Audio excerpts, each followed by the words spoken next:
Sean and Ben in the zone, talking Notre Dame football beneath the golden dome. Blue and gold forever, the passion only grows. Welcome to the Irish Brothers Show, and here we go. Welcome in, everyone, to the Irish Brothers Show. Notice we've dropped the two. You guys are getting a little taste of the news that we've been talking about with a little rebrand that we've been working on, but we'll get more into that later. Right now, as you guys can see, our good friend Matt Shelton, former Notre Dame wide receiver, is back with us in this very special episode. So, Matt, welcome back. It's always a pleasure to have you. Thanks for having me, Sean. Good to see you, buddy. It's been a minute. Yeah, it has been. It has, but life gets in the way, and of course, with all the stuff that's been going on with what seems like a year, it has been a long time. So how have you been doing? What you been up to? Yeah, it's been good. Well, I mean, look, I've been watching a ton of football recently. And it's, frustrating into the year. And now I got to figure out what to do with my free time. That's the big thing with football. What do you do after the season's done? Well, I got to go to another sport. And now I'm in that kind of gray area where I want to boycott the rest of college football and not watch any football. But I love football, so I'm kind of I struggle with that one. I understand. And plus, more football will be here before you know it because, of course, you got the rest of the NFL. And then I think I mentioned this to you before, but the United Football League coming up in March. I don't know if you've ever watched that, but I watched some of it, but I haven't gotten into it per se. But look, I got to get into something after football's done here. At least I still have the NFL. I wish I still had my fantasy football team, but it's been a tough year. My team is in the second round of our playoffs, and these two games that are going on right now are going to dictate whether I'm moving on or going out. Nice. Well, good luck to you, my man. I hope so. But so, Matt, as I said, this has been a crazy week, but really with everything, in my opinion anyway, it feels like it's been a year. Yeah. So much going on. I mean, let's just take baby steps here. And let's just get right into it. When you saw what happened with the college football playoff bracket selection and the Irish being left out, just straight up asking you, what are your thoughts on that? Well, I mean, I was pacing nonstop just waiting to hear an explanation that would suffice and never got one. And then texting back and forth with friends. Everyone's dropping F-bombs, pissed off, upset, shocked, all the above. And I had a buddy, Bill Reagan's Kevin Reagan. He was texting me, and he's like, I bet you this committee, because they hate Notre Dame, is going to leave them out. And he was right. They left us out, and we didn't get that explanation we needed. And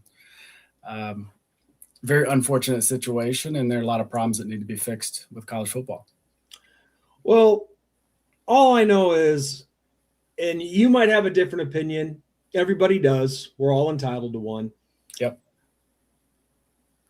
Where to begin? I'll start with this. When I saw that Alabama got left at 9 after taking the shellacking that they did to Georgia in the SEC championship game, and they don't get dropped one spot, but yet you look at everybody else who played in their conference championship and lost. BYU got punished for it. Ohio State didn't really get punished, but they did drop a spot. Right. So that's kind of things that I'm talking about. But yeah. Everybody dropped a spot except Alabama. And so many people have told me that, well, it's because they played in their national or in their conference championship game. No. They played in one. Yeah. And not only did they lose, but they got taken to the woodshed. Oh, bad. A 21-point loss, -3 yards rushing, and you don't drop a spot.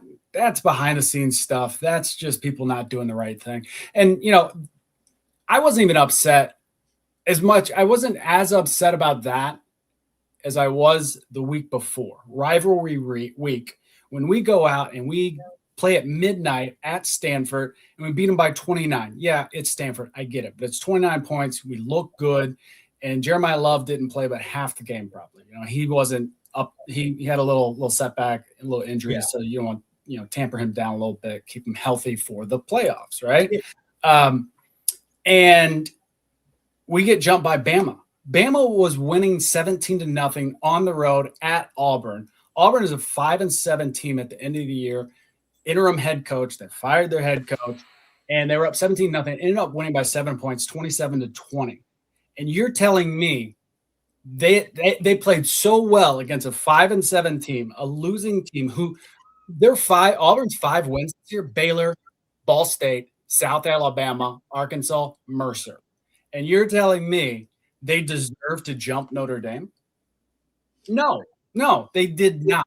So that's where I'm confused. Is where's the explanation there? Why did they jump? They look so good. No, they did not look good. We looked good, yet we got punished for doing nothing but what we're supposed to do. So I take issue that week first, and then what was that, 2 weeks ago? I take issue there, and then this last week of the new rankings, again, why didn't they drop? They got crushed. They looked terrible. -3 yards rushing, and you don't drop a spot? How? Why? That's the kind of things that, they wonder why people think it's a conspiracy theory. It's ESPN, SEC love. Absolutely. We all know it. They just don't want to say it. Yeah. And also, here's another thing, too. With the Miami situation, and let me just make it clear, I don't hate Miami team. I hate the Miami fans because I've been dealing with them nonstop for the last 4 or 5 weeks, crying about this and that, crying about head-to-head and this and that. Well, here's the thing. And I just want to explain to you what I've explained to them that they don't seem to get, or anybody seems to process. Sure. Ben and I never once said that head-to-head does not matter. But there was no need for it at that time leading up to it because, yes, they beat us heads up, but they did themselves no favors by losing to 2 unranked opponents. You never hear people talk about that. Exactly. And so I think that's another part of the conspiracy is, well, I don't even want to call it a conspiracy. It's just straight fact. Yeah. Virginia screwed up. Everybody was expecting them to win the ACC and fill that ACC role, or the I don't know how to say it. It's changed so many times, but be that ACC rep of the 5 highest conference champions. Right. But instead they screw up. Duke wins the ACC. James Madison gets that highest ranked conference spot, the 5th highest. Yep. And now in the committee's eyes, you kill 2 birds with 1 stone, because now you keep another SEC team in, and now you put that head-to-head matchup into play. So now the ACC has its representative. I know that's a mouthful. And look, at the end of the day, I understand, I respect head-to-head matchups. I get it. But that's week 1. Are you kidding me? Week 1, and you're going to sit there and say, I need every committee member to go back and watch the Miami Notre Dame game when they had a redshirt freshman who turns out to be phenomenal, but that's a tough start. Let's be honest. On the road, tough environment. He played great, but he's not playing back then as he is now. Now he's grown into who we knew he would become when we recruited him. Yeah. We also had a defensive coordinator that was figuring things out. He didn't coach last year, maybe even the year before. He was more on the analyst side of things, I believe, if I'm remembering correctly. So he's relearning how to call a game. When you're calling an actual game live and you're trying to adjust to your new team, your new players, and you're incorporating your system with their old system, it takes a minute, it takes a beat. So instead of and that's fine. If you want to go back and look at it, cool, got it. But let's be fair. Let's have that same conversation and say, hey, committee members, go back and watch Alabama, Florida State. Let's watch that game extremely hard. You got your asses kicked by 14 points versus Florida State, who's a 5-7 team, ended up being terrible.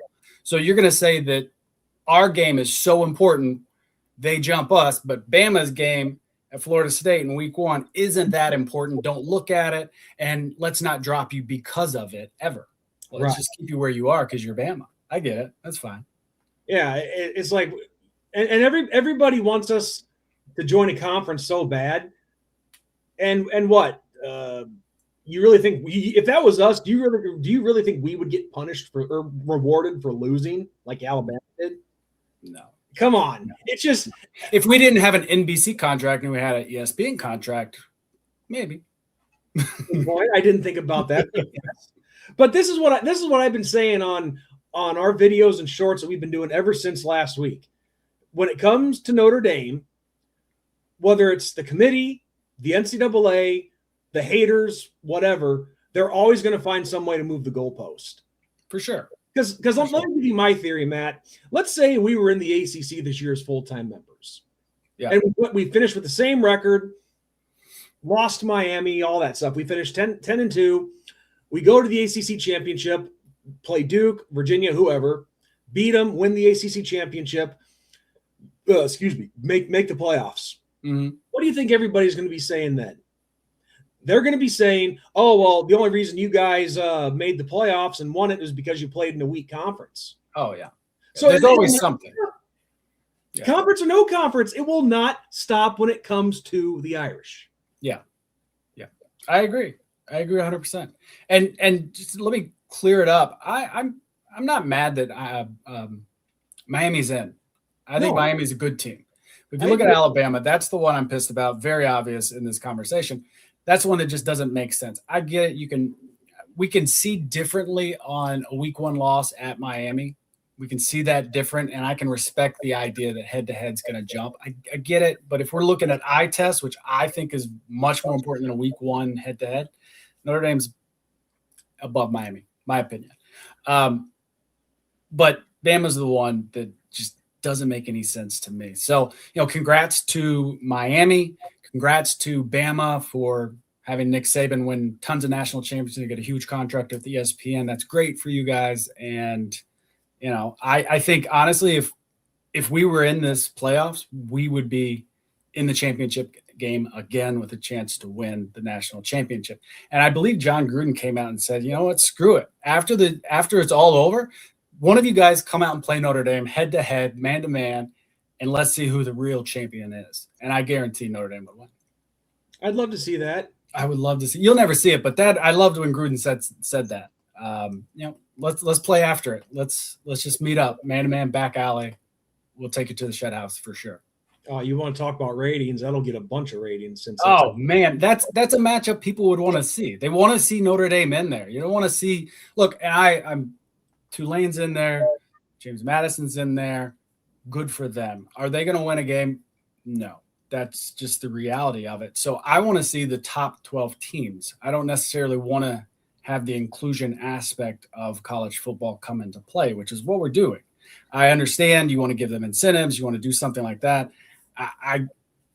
We got to expand. We got to do something. There's a problem in college football, and NCAA is doing nothing. NAL needs to be fixed. Transfer portal needs to be fixed. Playoffs need to be fixed. There's a lot that needs to be done, but nobody's stepping up to do it. No, and there's a lot of bias going on, and Ben and I have been called all sorts of names, like you guys just whiners and this and that. We'll get into that. Sure, but it's like, why are you not allowed to be angry when something blatantly wrong has happened? Why can you not be angry about that? You can be. You can be. There's nothing wrong with it. You're allowed to have your opinion. They're allowed to have theirs. And if they think that you're crying about it, so be it. Yeah. Which is a great segue into the next part here.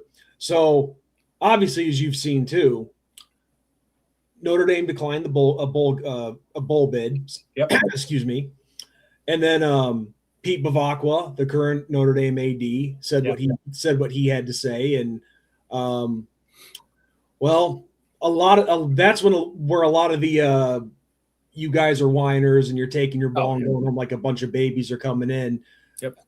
And of course, you have so many figureheads in the media, all the way to people who comment on the comment sections here on YouTube videos saying Notre Dame's whiners, this and that. Oh, they got opted out of a bowl game. Again, I have my thoughts. I'd love to hear yours, especially since you went to the university and played for that team. I love it. I absolutely love it. Notre Dame is throwing their weight around. They're saying, look, we're an 800-pound gorilla that is in this league. And if you're going to disrespect us and treat us in a manner we think is unfair, we're just not going to join in and participate and give you money. I mean, yeah, we'll make $4 million if we go to a bowl game, but at the end of the day, Notre Dame can choose not to go to a bowl game, call up a big donor and say, hey, we didn't go to a bowl game. We need $4 million to do X, Y, and Z. And they would have the money.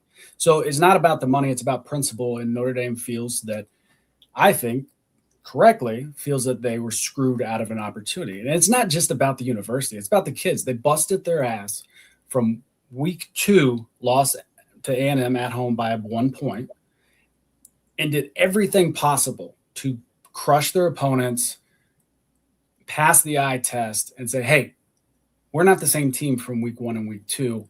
We should be rewarded, but for that, by killing our opponents by average of 30 points. And we didn't get that, and pieces didn't fall where we thought they should go, and they fell where they did. And at the end of the day, I think Notre Dame did the right thing by not going to a bowl, because the majority of your players are going to sit out. They're not going to risk getting hurt for a bowl game. It doesn't matter. There's no incentive to really play besides if you're a senior and you want one more game with your boys, or the transfer portal's coming up. Maybe some guys are thinking about jumping out of there. You're just not going to have your best players play. Like Jeremiah Love, do you think he would really play in the Pop-Tart Bowl? No. You kind of beat me to that point.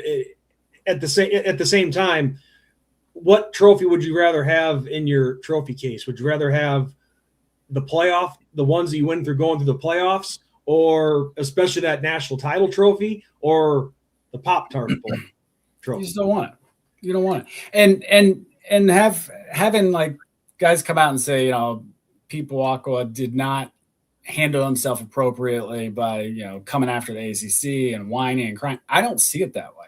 I see it as him stepping up to the plate and saying, look, we don't like the way we were treated. We are your biggest partner. When you play an ACC game against other ACC opponents, you have an attendance around 30, 40%, whatever that number was that he stated. And when Notre Dame shows up, it jumps to 90%. And that's for a reason. People want to see a good game. They want to see a good product. They love the brand, or they hate the brand, which still brings in butts to the seat. And it's not him taking his ball and going home. It's just saying, look, I'm not going to make you more money, ESPN. I'm not going to give the machine more money and potentially risk injuring our players for a Pop-Tart. I just don't. Yeah. So. Yeah. That's as people are saying that things are turning corporate. That's as corporate as it gets right there. It's a business. It's been a business. It's never not a business. NCAA has had a monopoly on the college sports profession for years, and it is big business. It's only now that it's above, quote unquote, above board, because you're paying guys like to their face in front of everyone. Back in the day, you'd be shoeboxes behind the door. Back alley transactions. It was going on. It's big business. People were getting paid to recruit players and go places. Now it's just legal.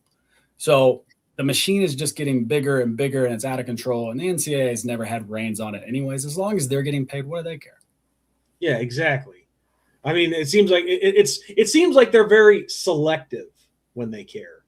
Oh, for sure. Like in the past, the biggest example, the Pony Express, SMU, the 2-year death penalty. Yeah, I mean, that killed their program for a good 20 years. Yep. I mean, they didn't win a bowl game period until what? Like just how recent was it? Like 6-7 years ago, they finally won one, and something like that. God knows how long. So probably since then. Yeah. Best example right there. They just other stuff they let go. You didn't see the other Texas schools in Arkansas getting punished in that. Yep. So it's crazy. And myself, I work with a guy, and I've had people that we talk to online, that regular viewers, some of them say, "Oh, he was just so out of line and this and that." I'm like, what? Because he's actually sticking up for his university, for his team. Yeah. And our flawed system. And I do love that he was like, look, congrats to Miami. I'm not, it's nothing against them.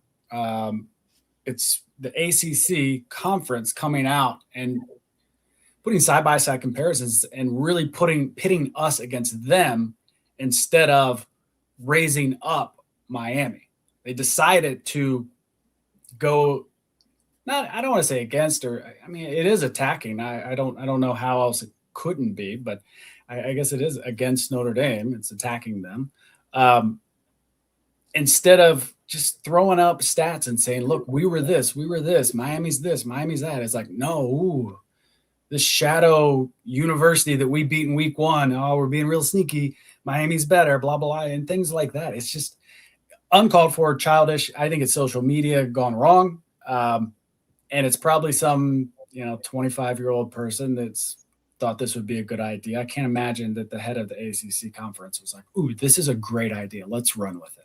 I just can't see that happen. No, you wouldn't think. And he's got to stand up and back it because it's his conference. I get it. But well, just the thing is, he forgets to. And I know this has been said many times, but it's Jack Phillips of the head of the ACC.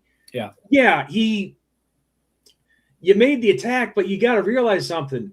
Notre Dame is still in your conference for 24 other sports, except hockey, of course, but hockey's on a different conference landscape anyway. Yeah. There is no ACC conference for hockey. But yeah, even though football is not a full-time member, we're still a business partner, and you should include us in that. I mean, no, we're not a full member, but still, we, like you said, Matt, we help you put butts in the seats. We help you make money. That's not being arrogant. That's just a fact. Yep. So why should you not include us as if we were a full member and have that same kind of support? And at the very least, don't attack us. Don't pit us against other members in your conference, in our conference, for that sake. And the football team is loosely affiliated in the sense of we have a minimum requirement of AC teams we have to play. So why would you just? I don't know why you'd shake the hornet's nest on that. I know we're locked in for a number of years, but you can definitely revisit your affiliations and who you align yourself with moving forward. And at the end of the day, it looks like we're going to a two conference system anyways, right? I mean, if you look at it, it seems that way. It's just at the end of the day, I think we're going to split the U.S. East and West, and it's eventually just going to be that. Or maybe the South versus everyone. I don't know. I don't know either. I mean, there's so many different directions that they could go with this. I mean, it's been mixed signals galore with all of this. Yeah. Will there be 2 mega conferences? Will it be 2 separate leagues? Who knows? Yeah. Or governing bodies, whatever you want to call them. But exactly. It's just it's out of control. It's like the Wild West out here. It is. And those at the top are raking in the money and making the rules and making sure they stay at the top. And I don't love that. And I hope somebody comes in and starts working with the NCAA or has an outside interest come in and takes a big money interest in how college football is going to move forward. There's got to be a better direction than one we're going in right now. There's got to be guardrails, and right now there's just nothing. And it is the Wild West, which is fun to see. It's interesting. It's exciting, but damn, if you're on the losing end or the wrong side of the coin, if you will, like Notre Dame just ended up, it stings and it sucks, and you want change, and it doesn't happen overnight, and it sure as hell doesn't help us this year. Oh, well, the thing is, look, I wanted to say earlier too, but it completely skipped my mind. Of course, and this kind of goes back to at the finish line compared to the end of the race. Look, I get it. We lost 2 games to start the year. I understand. You can't ignore that. Nobody can ignore that. And I agree with that for the committee as well. They can't ignore the fact that we lost those 2 games. But at the same time, 2 losses by a combined 4 points. To top 10 teams? Yeah, to top 10 teams. And then we go on a 10-game winning streak after that, winning 2 games against ranked opponents. I don't think USC was obviously one, and I don't think Pittsburgh. I don't think Pitt finished in the top 25, but still, you go by with maybe they did. I don't know. I didn't see. I stopped watching and caring as soon as I saw that we weren't in. I was going to say the same. I was just so pissed. I was flustered, man. Well, I was going live when they announced the 12-team field, and I'm like, let's just say I wasn't live for too much longer after that. Oh, I guarantee it. But regardless, whether they're ranked now or not, Pittsburgh was in the top 25 when we beat them. So we did win some games over ranked opponents. So nobody can take that away from us. And I get that. I get that, with Alabama, they did have some good wins along with their bad losses and along. Sure. in the season. Same with Ole Miss. They play an extremely strong conference. You know? But all I can say is, and this is, being whiny and whatnot, but I don't care. I'm not afraid to say it. Just like, Pete Bevacqua wasn't afraid to tell the truth.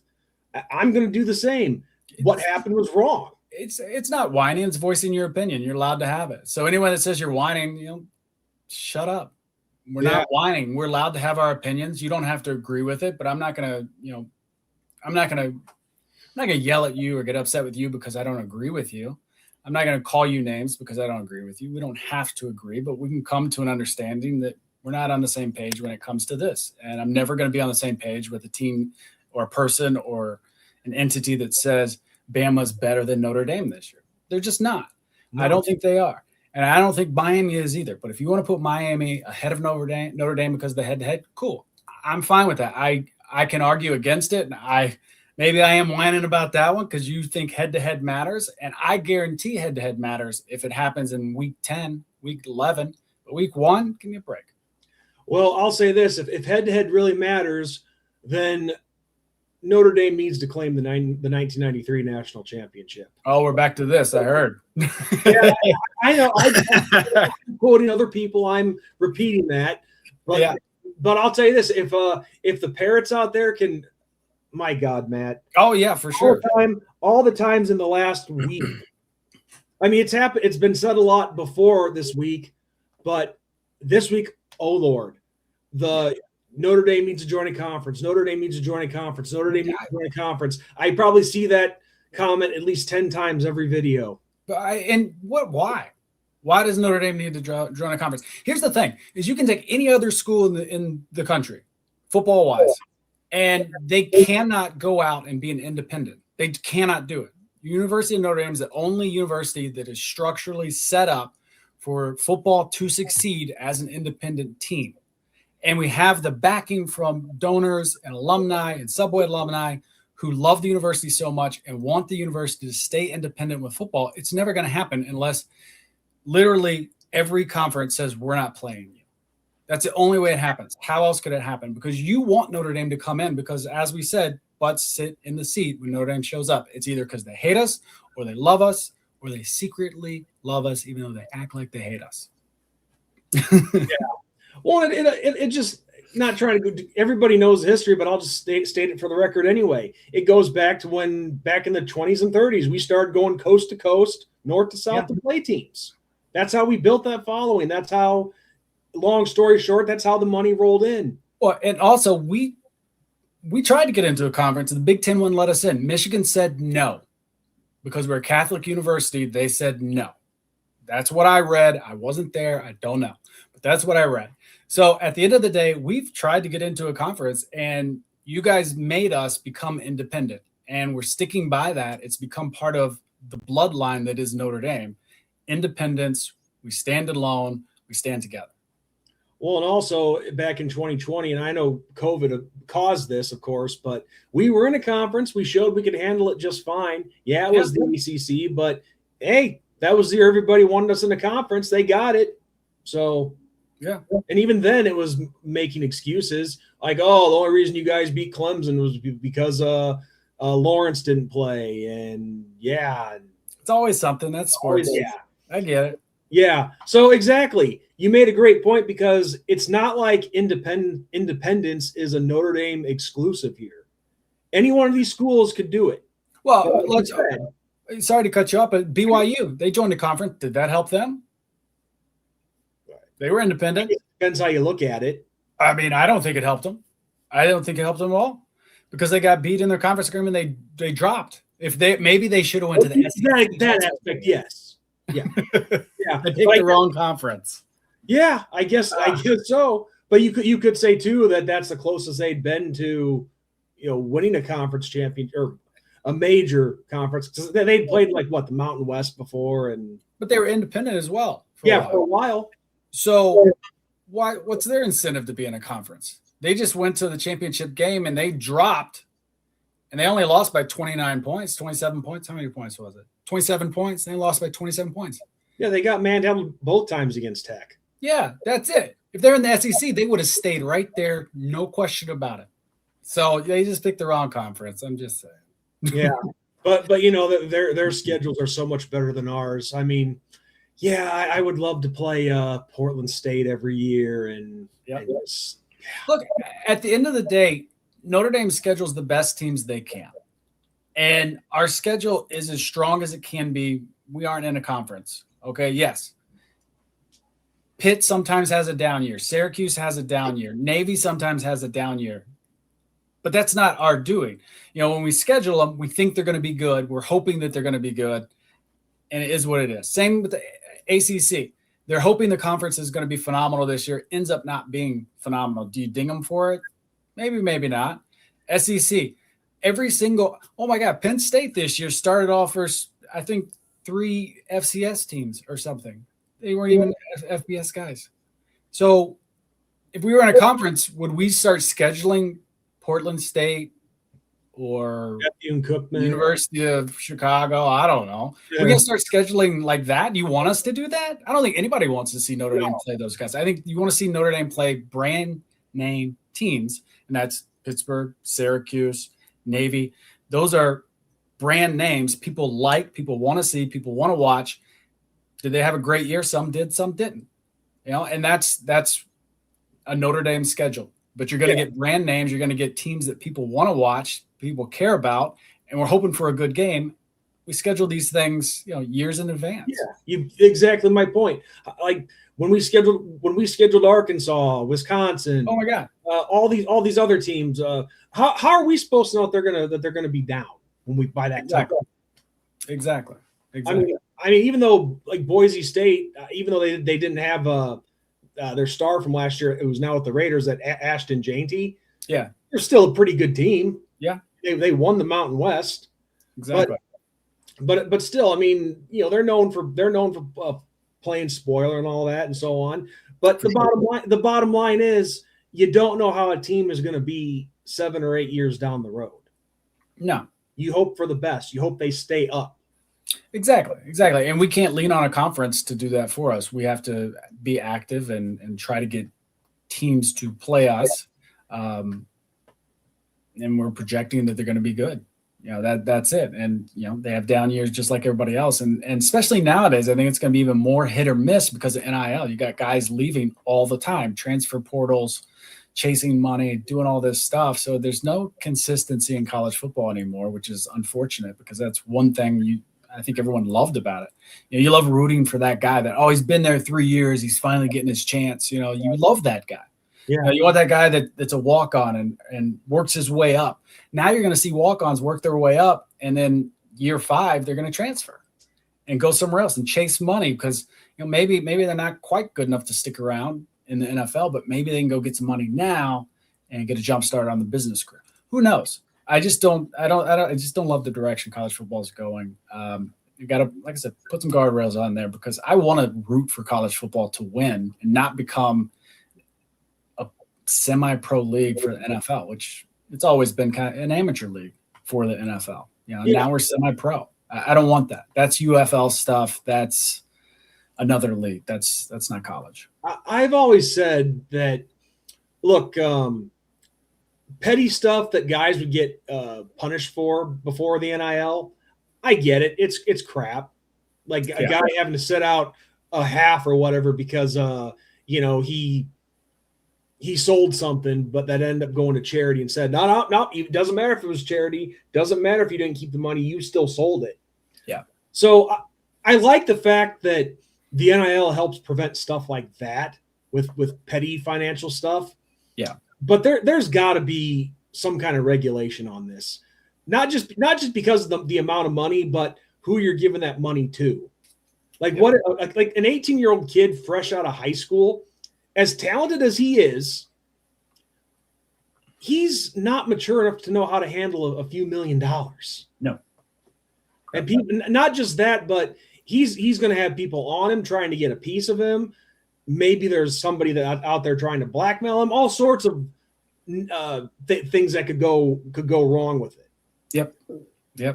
Exactly. So I mean, I understand that these athletes, they're making money for the school. I get that, and if they want to be able to make a little dough to, maybe have a nicer dinner now and then, or take their girl out, whatever, whatever the case may be, do something a little nice for themselves. That's fine. But 100%. But giving them mega money like this, my case. I think it's a bad recipe at the end of the day. I've always thought and felt and said that athletes need to be paid. I never knew how to do it, and it's clear and obvious that we still don't know how to do it. There's got to be a proper way to get it done. But, I remember when I was in school, we had kids that they couldn't go out to dinner with us because they didn't have any extra cash running around. Athletes don't have time to go work a part-time job. What we get, maybe a month off for the entire year, maybe a month and a half. And even during that time, we have to work out. We have to be on a schedule. We got to eat right, do things right, watch our bodies, watch our conditioning and strength, and all of those things that go into the product you see on Saturdays. That's a year-round thing. That's a full-time job. So I've always felt that it's got to be something. And I don't know what it was, because what's fair, because Notre Dame can pay X, but, TCU can pay X, can't pay as much, or University of Portland can't pay as much, or Western Michigan can't pay as much. So, because we can pay our players more, we would have more chance of getting, your 5-star and 4-star recruits because of that financial ability that the university would have. So I don't know what would be fair. Minimum wage? I don't know. What would be fair? $100 an hour? I don't know. But a universal number for everyone, something that is reasonable that universities could actually pay and keep them in the game, and players could actually go out and enjoy college life instead of having to go eat dorm room food, Which I couldn't even tell you. I was only at community college for half a year, one semester. So, and I lived close enough to where I could eat at home. So there you go. I'm just saying, I've always felt that players should get something. I don't think they need to be getting millions and millions of dollars in college. It's a lot. But good for them. I don't want to hate on them. Good for them. I wish I could. It's not hating on the era. Of course, it's not hating on the kids that are benefiting. And to any college kids who are watching this, go get your money. Don't let me discourage you. Go chase that money. That's what you should do. Yeah, it's not going to be there for long. You're an athlete. You get hurt. It's an eventuality. So, yeah. All right, Matt. Well, I think we covered all the big stuff that I wanted to ask you about. It's been a crazy week. A lot of disappointment for us Irish fans and Irish alum like yourself. But I know we'll bounce back. Next year will be here before you know it. Yep. The spring game will be here before you know it, and we'll just start that journey over again. Exactly, man. I'm looking forward to it. I think I need the rest of the year to, soul search, figure out what happened. Yeah. Well, the good news is there's always going to be another football game. That's for sure. There's always going to be another season, pending the second coming happens tomorrow or something. Exactly. This will sting for a while, but I think we'll respond. It'll sting like the dry that just hit me, man. Woo.